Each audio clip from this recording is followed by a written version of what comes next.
growing and growing, so the story was also growing.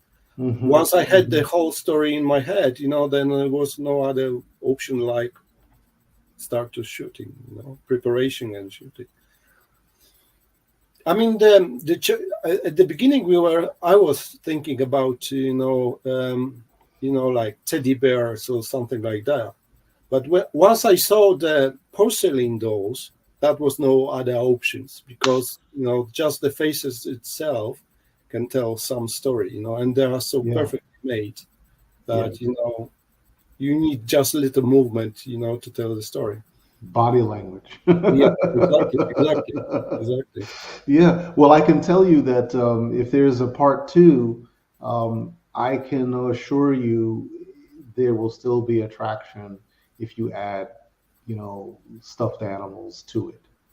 In addition, giving it a more even more multi-dimensional cast, because you have a lot of cast members in this. Yeah, there are a lot of characters. Yes, there are. That was the other thing, like not to give. You need to like catch the attention of the audience at the beginning. So just following one character wouldn't be enough.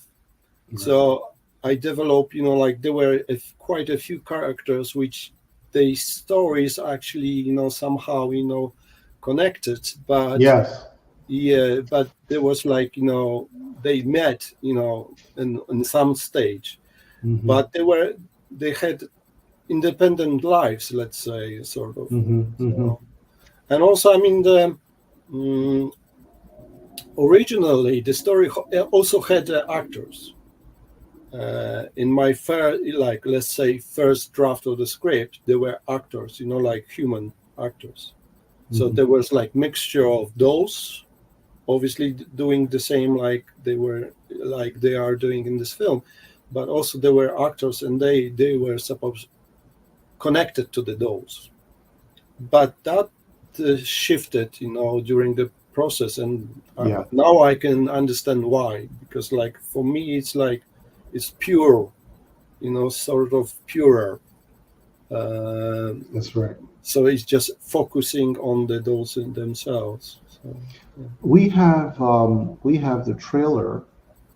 Can we play the trailer? Yeah, sure. One second.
Man, I can say this: the mixture of the score you have, right? It's not really it's a soundtrack, but it's a score because the music drives the film, and to me, that brings a level of calmness. It's a very calming to view the film. You can sit back and you're immersed into it. I think that was quite nice the way you focused on the very small details in the film, like when the character would look at like this for the folks here, it looks at the spider, but there are many instances where it's looking at these things in the forest, and to it they're very large to this tiny character versus if it was a person. So that differences of perspective, and with the musical score gives it a cinematic theme, that brings the world even more to life and focused and interesting. It really does. It's catchy to me. Yeah, I mean, I do realize that film is not action film, Right. and it's film, as you said, for somebody like allowing oneself to sit and just, well, no, I'm not saying enjoying, but just allow yourself to be like taken to some kind of journey, Yes. and because you need to have a patience with this film. I'm afraid, not for like no film is for everybody, but Right. yeah, this is like for specific probably audience, and so, but probably from age, let's say 8 to 80, I guess. It's depending more about like mental state than Right. age itself. Right. Right. Right. Especially that there are clowns and spiders, so some people, even adults, might be not very They might be scared. Yeah, yes. because there are some scenes which have a dark message. So, Dark character. They do evil things, and beware of that character. Don't get too close to that character. So it does have that element that could frighten a child, perhaps. yeah, So it's not for children. It's not for babies. It's not for babies. yeah. Young people, yes, but not for babies. So I was going to ask you, which I was hoping to have that scene. There's a scene in the film when it appears that they're on a beach. Was it a beach, or were you sitting on a Thames River somewhere? No, I mean, like, I'm not sure which scene you refer to, but They were playing chess or checkers.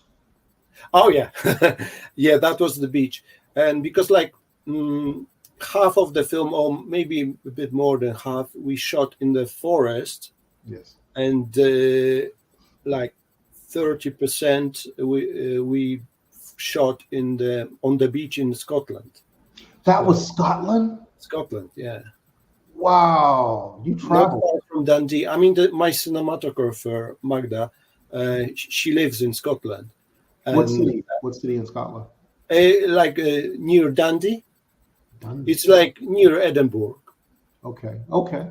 So that's quite far north, and Yeah. they've got lovely beaches there. I mean, like the scenery is beautiful there. Yes. Cold, but Yeah. yeah. So that was like perfect, scenery for it, especially because we had also seen with burning, like Furno fire, Yes. Yes. and so I knew that I cannot set fire in the in the forest, Right. not in the UK.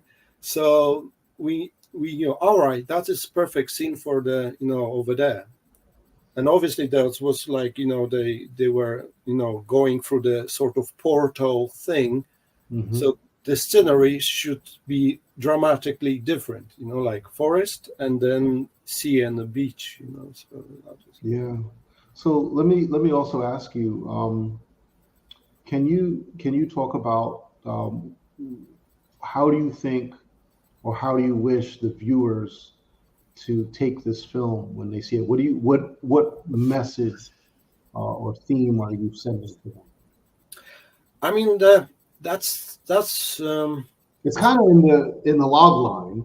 yeah it is, but not everybody can catch it, so like whatever you take from the film, take it, it's yours, because like depending on the person, somebody who is very connected to the nature and the forest itself will see the film completely different. Yeah. And somebody else won't notice that element of the forest and living forest and like intelligent forest. Right. So it depends on the audience, and I think it's like with every film and like with every book, you read or you see the film through your own perspective.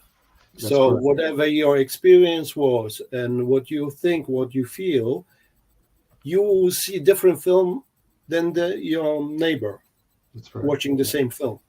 Yes. So it's that, and so yes, there is an element of the, let's say, embracing the forest and itself. I mean, like the other day I was hearing some news that in Japan, some of the doctors prescribes to their patients, to go to the forest.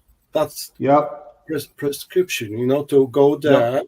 to chill out, to embrace the nature, to disconnect from your troubles and everything. And you'll be like without the medicines, like with drugs. Did you listen to the show last night with Japan? I was watching it. Okay, yeah, because that's Hakinoa.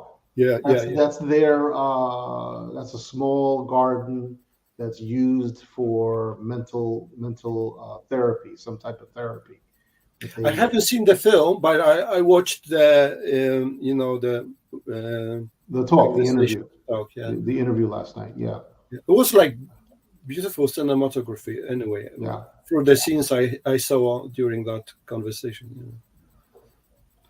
Yeah, you're not you don't give these images justice.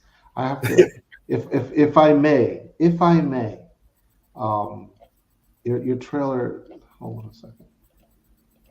And what is interesting, I mean, I had a casting, seriously, and so when I started, I knew what type of faces I'm looking for, like, because every doll expresses different character. If you like watch it carefully, you can like guess what sort of character she might be, and that was another experience, another discovery. And so I before shooting, I posted a few pictures of dolls on my Facebook page and asked my friends, like, I'm looking for one who is like introvert but courageous. She's like a bit hermit mode, and I gave quite a few characteristics and asked them which of them you think it might be. Right. And then I was surprised with people responses just seeing still photos of the dolls. So, yeah. I'm going to share this with you. This is the it sticks in my mind. That's how you know a movie is interesting, because you constantly have an image of the film in your mind. And this one here, let's see if it shows up.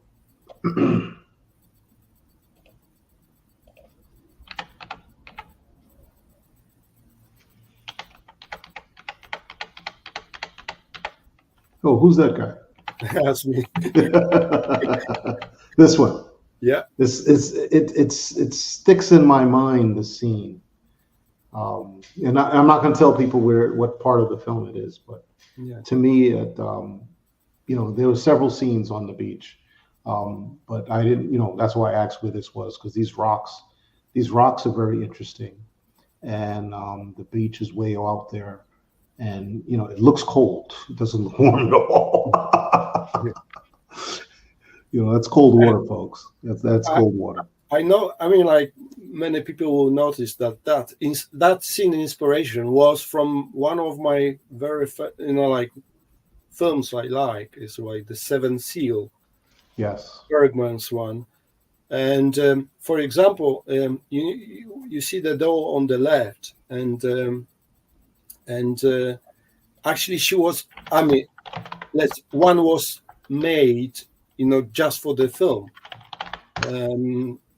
Many dolls I've got from the artists who actually change them. Like they buy like secondhand dolls, and then actually they are artists, so they made something different, paint them, dress them, and it's like Gothic style, let's say. But this artist, actually, I asked her, look, I need a doll which looks like the guy from The Seventh Seal. Yeah, This is the scene. yeah, I and remember this, man. Oh, man, yeah, it's and good. she made the doll, under the cloth of the doll is made by hand by her. Yes, yes. So everything is made, and the head, the everything, So she painted actually. So that guy was like, well, is one of the main characters in the story. So yeah, a bit lonely. When I saw it, I said, man, I know where this guy's going. I know where this is going. Yeah. Good work. Good work. So how has the film performed with in the festival world? What's happening? Tell us what's going on. How many I'm submissions? How many almost submissions? halfway through. Okay. So it's like, well, there were a few selections, a few awards, but not that I would like. Oh, I was hoping for like better results.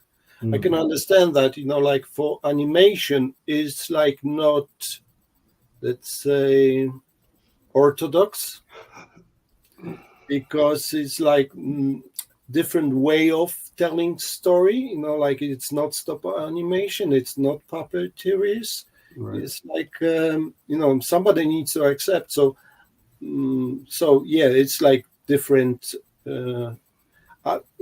This film actually won the best animation feature in Jaipur Film Festival in India. Oh wow. Yeah, Okay. so it was like that was. I won also. I mean, like I was expecting this because like the sound and music was quite well accepted by many. Yes. So, for example, Edinburgh International Film Festival, I won for in one category. It was sound design. See. And there was another. I think don't remember the name. It's connected to the LA Web Film Festival, and that was for the music. One, Yeah. I mean, it was selected for in a couple of categories and one in the music. So yeah, I'm sure. I mean, it's not the film. Well, Font has got very good sound now, but it's better to see on the as big screen as possible plus good sound, because music is a important part of the film for sure. Sure. Yeah, absolutely. Without that, it comes down a notch big. It comes down a letter grade.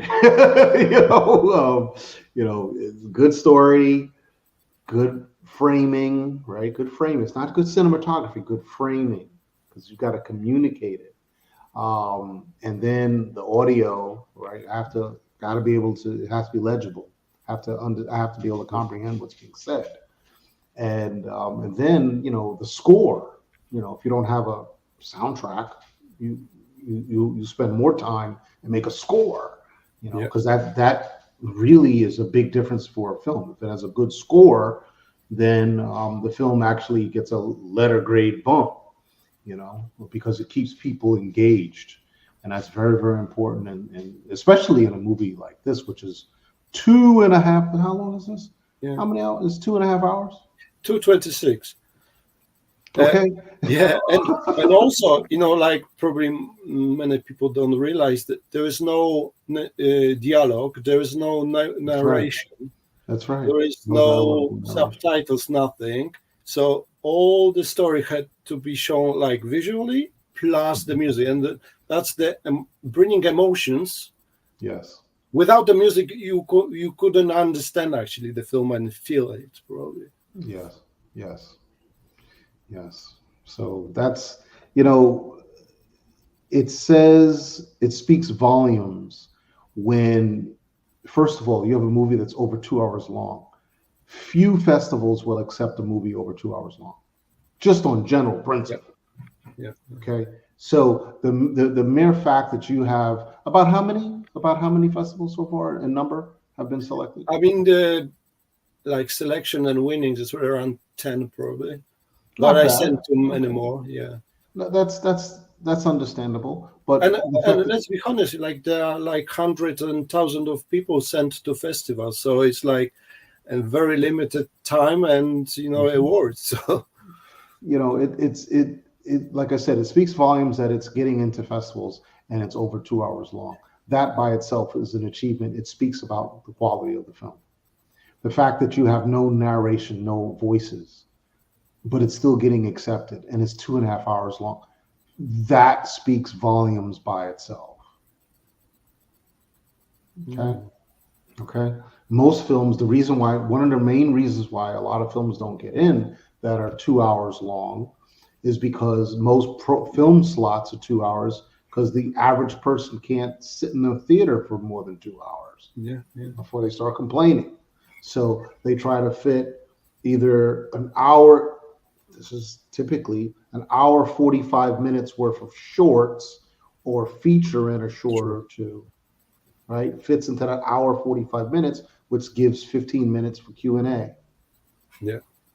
Right? That's typically the math for how you do, because you're not doing just one, it's not just one showing. You've got 8 showings per screen a day, eight film blocks. So that's how the math has to work, and they want to put as many films as possible in there to make it happen. So so I commend you for that. That's good. Next question. So looking forward, are there any other genres, roles, or type of projects that you're particularly eager to explore? What's next for you? I mean, like I also write screenplays, and so I produce my own films and write. I'm doing this, like part time because like I've got different job. I'm not full time filmmaker actually. I haven't earned any money in the film industry anyway. But so my main interest is like supernatural thrillers and fantasy. But fantasy supernatural thrillers includes also like sci-fi, Right. because it's like for me it's like there's not a huge difference between good sci-fi film and a good fantasy film. It's like replace swords with the laser guns. It's like this sort of thing. So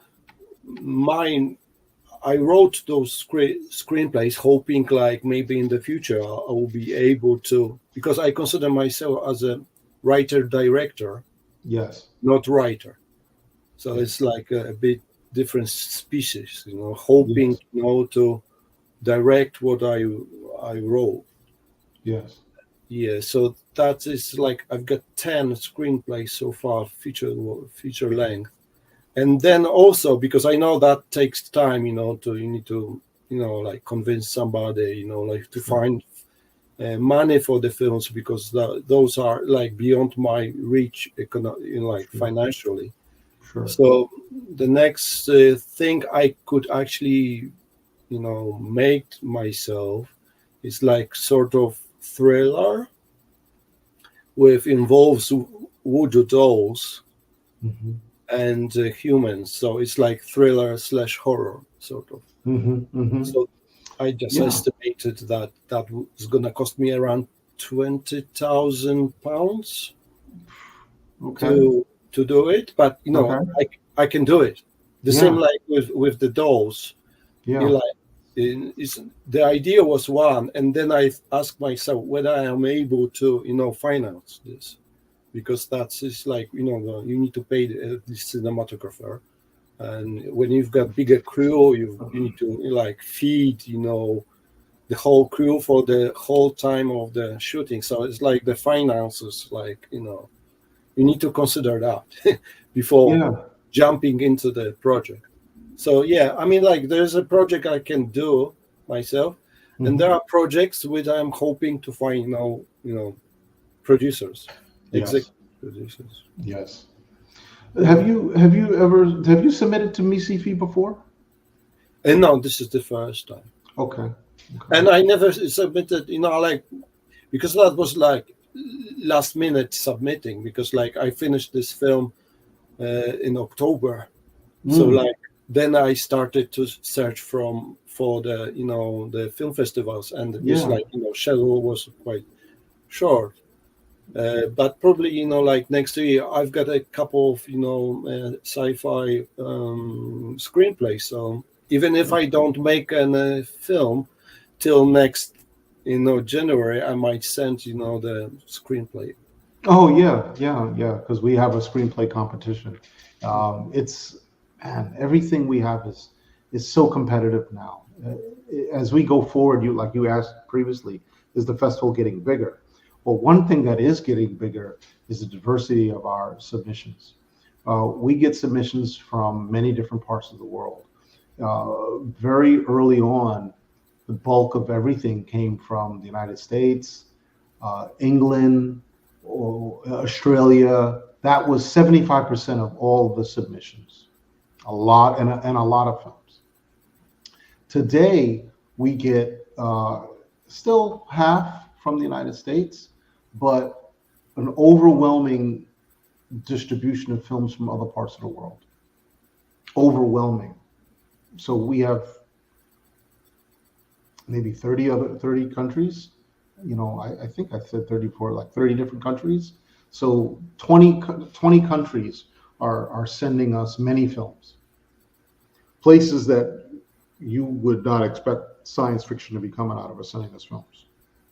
That's what's going on right now. So the world is changing, or has changed already in many ways that you would not expect films like this to come from. And they're winning. And they're winning. The quality is very good, and they're winning. I highlight this particular one out of Kazakhstan, and what,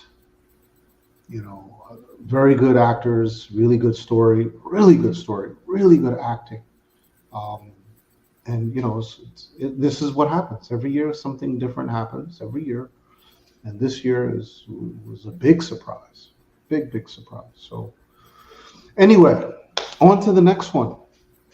So, can you talk a little bit about how do you view the evolution of film and storytelling with the new technologies and platforms that are available? Do you think it enhances opportunities for actors and filmmakers? So, just imagine the technology that you have, that you shot your feature with. 5 years ago, that tech, maybe 5-10 years ago, that tech may not have been available. Yeah, I mean, it's amazing. I mean, like for independent filmmakers, it's amazing the quality you can make. Now the film. I mean, there's much less limitation on the technical side. That's right. So it's like just your pure imagination, and like you can be very creative. Because it's not that long, like let's say 15, 20 years ago, the DSLRs, they were not so good, in making films, quality was very poor. Even the phones were, completely different, Yeah, that's right. Yeah, They were. yeah. And now you've got the equipment, and it's like, probably like 20 years ago, professional filmmakers would dream of the quality of the image you can perform. So it's only now the imagination of you telling the story. That's right. That's right. And I can tell you right now, we have some films that are made with phone, entirely with the iPhone. Yeah, and it's entirely beautiful. Yeah. I mean, in post, you quite often you need to like make some gradient or something to make this looks worse, because it's like so good. I mean, the quality is, like especially for cinema, like the it cannot be too crispy, unless it's like dependent on obviously on the film and genre and everything. Yeah, but you have to run a new blue effects filter. Exactly. To give it a more of a film grade. Because a lot of the content is in 4K, and it's like, guys, look, I know it's great high quality, but the projection system is at 1080. Yeah. And it's being projected on a giant screen. It looks like a film. Yeah. So Yeah. what you have, your 4K is going to look like film, Yeah. on the projection screen. And And he's it's like technology is like improving every day almost. And yes. for example, like 20 years ago, you had to go to film school to Mhm. get the equipment to start, doing something. Now, like me, I'm not professional. I never was trained or study filmmaking, and like all you need is like your passion and Yeah, with $10,000 worth of equipment and software, you can make an amazing piece of work. exactly. And You know, I learned editing, through DaVinci Resolve, yes, which they're actually giving, the software, yes, that's right. like 95 of the That's right. capability is free. Like you just you can use it. And the second, I mean, like with the other interviews I was watching in your film festivals, there was one guy from Germany, Hmm. and he used one of the software, and the other was from Argentina, Hmm. the special effect guy. Yeah, that's Caesar Tuturo, Yeah. and Deutschland was Alexander Offerman. So they're using like the Argentinian one. He was using the Unreal Engine Yes. software, and they Yep. like he-created whole story in this Yep. platform, and we used a couple of special effects, let's say scenes in our film, the same using the same platform. So it's like uh, now you can make in your home good sci-fi film, or well, fantasy is slightly different because at least you need to somebody with a sword, but Right. still, on the green screen or blue screen or whatever, Right. and you can use the equipment. And the same, I mean, you can make complete animation film in those platforms. So it's only your imagination. Obviously, you need to learn how to use the tools, Right. but gives you so much, freedom, so yeah, that's the now it's not the problem to make a good film. It's this distribution side is much worse because there are Yeah. more and more films which are good. Yeah. And the thing with distribution, is that a lot of the distributors, what they're doing is they're getting films, people are giving them their films, they're selling them their films, and they're holding the films for 10 years. And I personally see that as a problem because in 10 years, there's no way for you to know what the world is going to be like in 10 Yeah. years. There's no way for you to know what other opportunities may come your way with your film. So, in the last interview, you may have watched it. It was Harlem Fragments with this guy, Cameron Tyler. And Cameron, we talked a lot about this guy named Spike Lee, who's a popular filmmaker out of New York City. And I'll never forget his interview where he talks about how, because he's one of the early independent filmmakers, really early successful independent filmmaker. Used his own money, used credit cards to make his film, and overall was successful in doing this. But he gave a discussion on the value of distributing one's film, what's involved, what the rights and so forth. He says, yeah, you could sell your film, but are you going to sell your film to one guy or to 10? And he explains how, you could sell your film in North America and you're only going to get 80% value of your film. But do understand there are a dozen other markets to sell your film in. So in those other dozen markets that you're selling your film in, now you're getting back a multiple of what you made for your film. But you have to know how to do it, and you got to take the risk, which I'm sure he went to Cannes early on when he did his films, and yeah, he was able to to pull this off. And I can't say the world is like that today 100% the same way he did it, but I do know that there's more than one market. And I do know that over time, these markets are shifting. Look how just in the past few years, the streaming world has changed. It's changed dramatically, where at one point you had to pay to go in and look at a film, and then that's it. Now, today, you just sit and watch, you just pay one price, the same price you paid for one film. Now you pay that same price and you can watch all the films, but you got to sit through, if you're going to watch all day long, you got to watch 2 hours worth of commercials, to watch all of these films. Okay. So the model has changed dramatically, and in my opinion, it's going to continue to change. I think ultimately we're going to end up the way we had it previously, whereas you're just going to sit there and watch TV and watch commercials. So if you watch an hour's worth of television, you watch 15 minutes worth of commercials. That's the way I think it's going to be. And if you're not careful, you may end up watching more than 15 minutes worth of commercials, unless you pay to not watch those commercials. Right? And that's the big battle right now. Who's going to be successful doing that? Who's going to be advertising that? So there's an ad war going on. So 10 years, I think is kind of crazy. 3, 4 years, 5 years, I think is more reasonable. And once that's done, you find somebody else that you want to that'll take the film, because they are going to market the film differently than these people will, because markets are changing constantly. So, and then after that's done, now you've got 5 years, 8 years behind you. The film still has value. How do we know? We have movies that are 20, 30, 40, 50 years old that are still out there, that are still being played and still making money. Same films, 20, 30 years old film.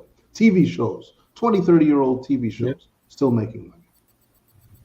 Content is king, and content will always be king. So, I just think it's a little not forward enough thinking.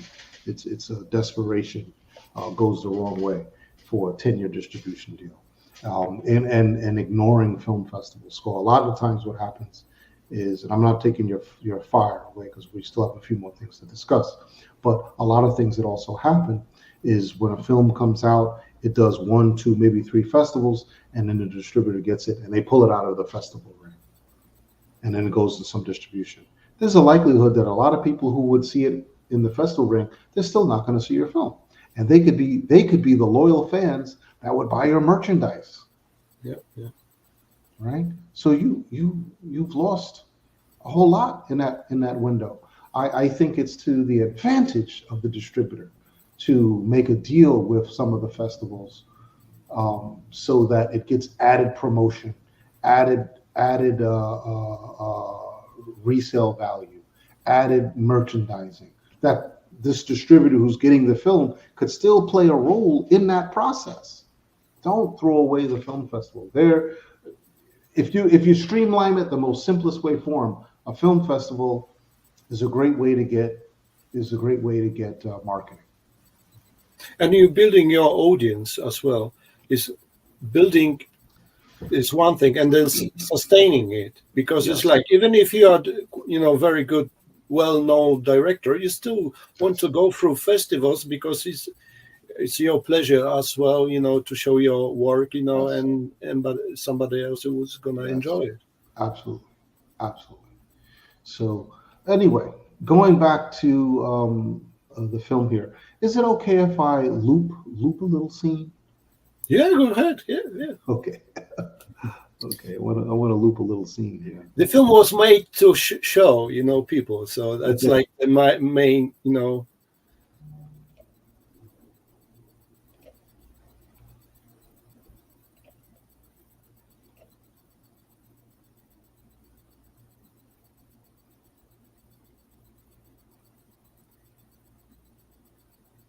Okay.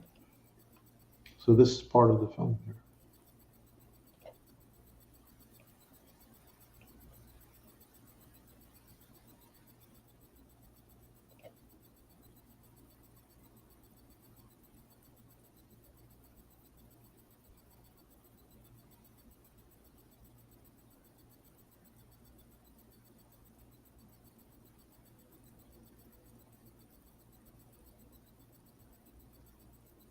So that's the camera moving along the ground. Is that we're using some sort of steady cam or something? Yes, yes, yes. The cinematographer, she had, her own. And actually, this is a part of the also sort of trailer. And the reason why I made the trailer was because the people were keep asking me, "Is it a stop animation?" When I was, saying, "Oh, yeah, we made a film about porcelain dolls. Is it stop animation?" No. So I decided to make the trailer, like to show them this is what I'm talking. And now it's clear, for people. All right, yeah, I Yeah. can understand, how it As works. a response, Yeah. Yeah, yeah, yeah. Um, may I ask you a question, Of actually? course, of course. When you was a kid, like, let's say 8, 10 years old, and when you was alone, how did you play? How long did I play? No, no, I mean with what you played with, Oh, like, what did I play with? yeah. There was a lot of Lego. Hmm. A lot of Lego. I grew up with a lot of Lego. You know what Lego is, right? Yeah, yeah, yeah, yeah. Yeah. I grew up with a lot. When I say a lot of Lego, I had a lot of Lego. And what happened is, um, my grandmother babysit a lot of other people's children. So quite frequently, I would have um, other kids come over because they were being babysit, and I always had someone to play with. And I had I remember I had this large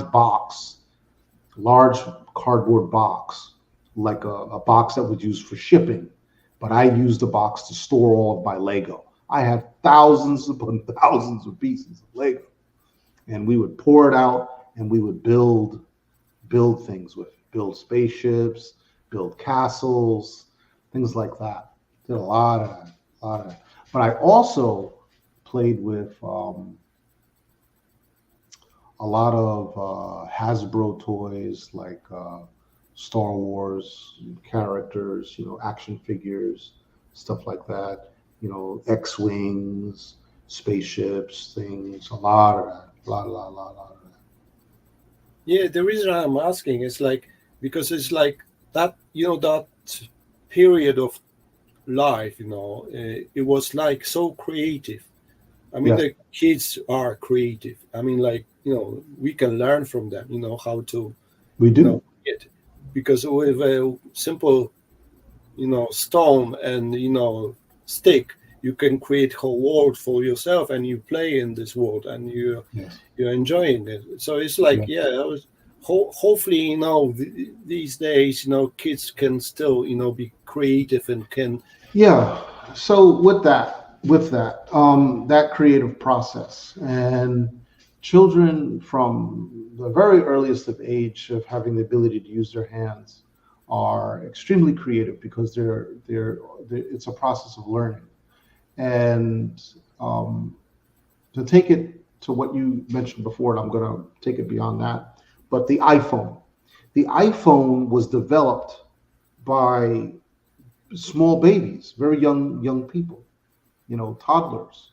And what I mean by that is the company like Mac, Apple, they would make different versions of their phones, different versions of them, different physical versions, different features, different interfaces, and they would give these samples to toddlers, and they would observe these toddlers to see what they touched first or what worked, what didn't work.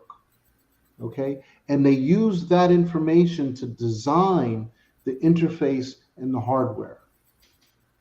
hmm, So that's why it's so easy for us to use a phone, use these things, because they were designed with almost based on how we interact with physical objects, how we're hardwired, how we have evolved into interacting with a physical object, okay? How we interact with it. These were engineered to take advantage of our hardwired abilities to interact. Yeah, I mean, on the basic, it is like always images. So you know, every item is image. Every, you know, It's not just the image, it's where you place the image. It's what the color of the image, the shape of the image, and the placement of the image. yeah, Where do you yeah, place the image? Right? And there's is science that studies how we respond to these signals. These, I call them signals. It's a science. You know, they call it marketing, but it's a science, and it's ad driven. It's revenue driven. You know, there's testing on what ways are work. So if you have the time, you leverage these methods to determine how's best to convey your message to as many people as you can, to your target audience. Mhm. Yeah, that's a lot. So let me ask you this, because we're coming to a hard time here. What's your favorite science fiction of all time? That's a hard question. uh, No, not necessarily. I need to mention two, because Yes, what is interesting, I mean, like the science fiction is like quite broad subject, of course. because we've got Terminator, we've got Yes. Predator, Alien. There are completely different films. I mean, like subgenres, and we've got, you know, Star Wars is different, and we've got X-File, you know, TV series, Yes. which is sort of, you know, sci-fi. So Yes. it's like there in the genre there are so many genres. But coming back to your question, I mean, I would mention two.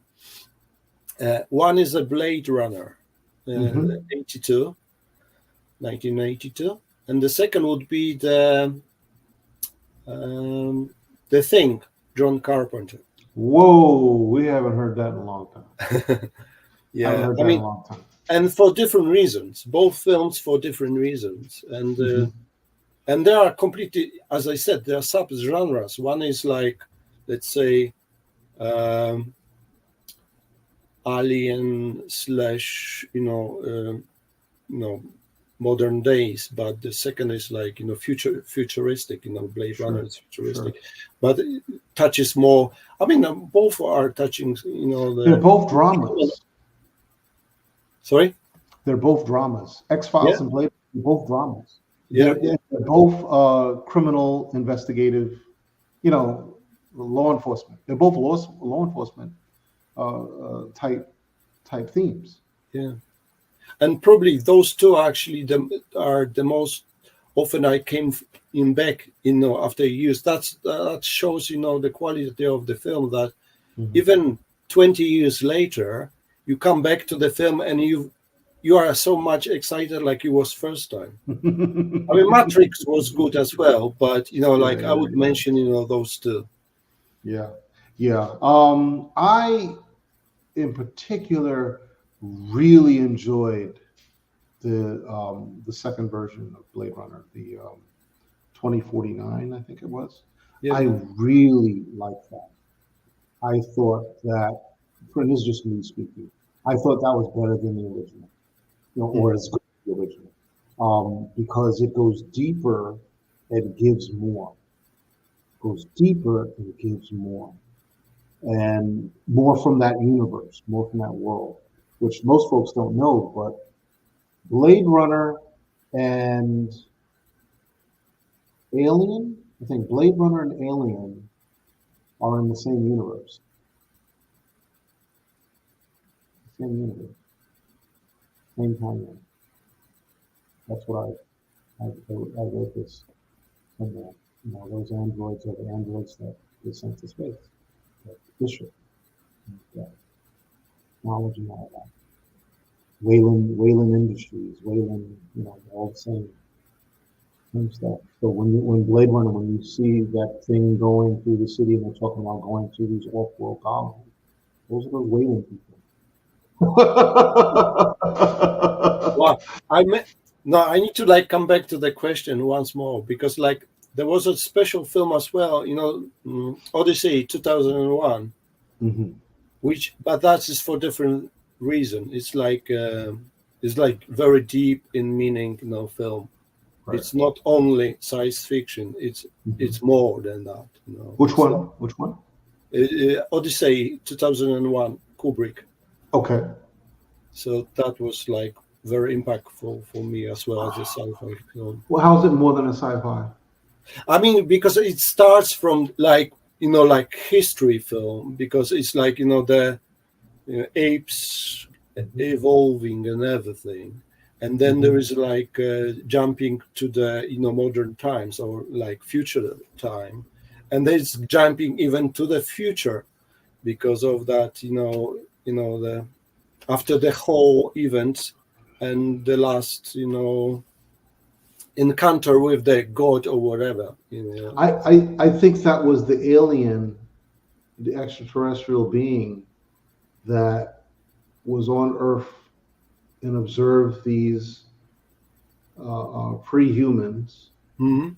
and said, "We're going to wait until they evolve and they will come back." That's what I think that was. Yeah. But it was about humanity, Oh, growth, absolutely. Oh, the beginning of Absolutely. Matter of fact, I'm going to go watch Planet of the Apes today. Oh, I'm great. yeah. I'm going to see that, and I'm going to see Dune. I'm going to see a double feature today. Excited. Yeah, buddy. I got to catch up. So, all right. Well, anything else you'd like to add? Well, I'm hoping that the film will be available for audience to watch. Yes. So you're gonna see like how it goes, because like as you mentioned, like there's a few festivals left, and after this, hoping to be distributed, whether Sure. it's through the platform, like or through the like maybe some theater release also. Sure. Well, did you how many festivals in the UK did you submit to? In UK, I was like, I don't know, around 5 of festival. It's not a whole lot. No. I would- mean, like, I'm really hoping actually maybe quite well accepted. My previous films were in Asia, because like even my cinematographer, she mentioned like when we met, like shooting the first short films, long time ago, and she said that I've got a sort of style, like from Korea, South Korea. My films looks like, so I was so I need to like come back to the how. That's why I discovered South Korea cinema, because like I knew nothing before. So all right, I need to see what they show, and that resonates to me. So I'm hoping like will be maybe well accepted in Asia as well. So Japan, South Korea, maybe China as well. Japan, yep. I think you have an audience there. Definitely. I don't know about China. Maybe, I'm not sure, but you definitely have an audience in Japan, I think, without a doubt. And you may have a bigger audience there than you think. South America, I would definitely send it to some of those festivals. Brazil, Colombia, they have many. Argentina, they have them. Spain, because they're very artistic people there. I would recommend some of their festivals as well. Yeah, I mean, I sent to quite a few, so let's hope for good result. Always submit early, as early as you can. Yeah, because it's a long film, And because of that, you wanted to be selected early on than later. Yep. Well, listen, JAROSLAW, thank you so much for your time. Thank you very much as well for your time and for selecting the film in your festival. Hopefully, to send the next, like film and screenplay for sure. With the teddy bears. Yeah. Awesome. Well, thank you again, and Thank you very much. thank you for making this film. It's good work, and we look forward to seeing future work from you as well. Keep us in the loop, and until next time. Thank you very much. Okay, stand by. Stand by.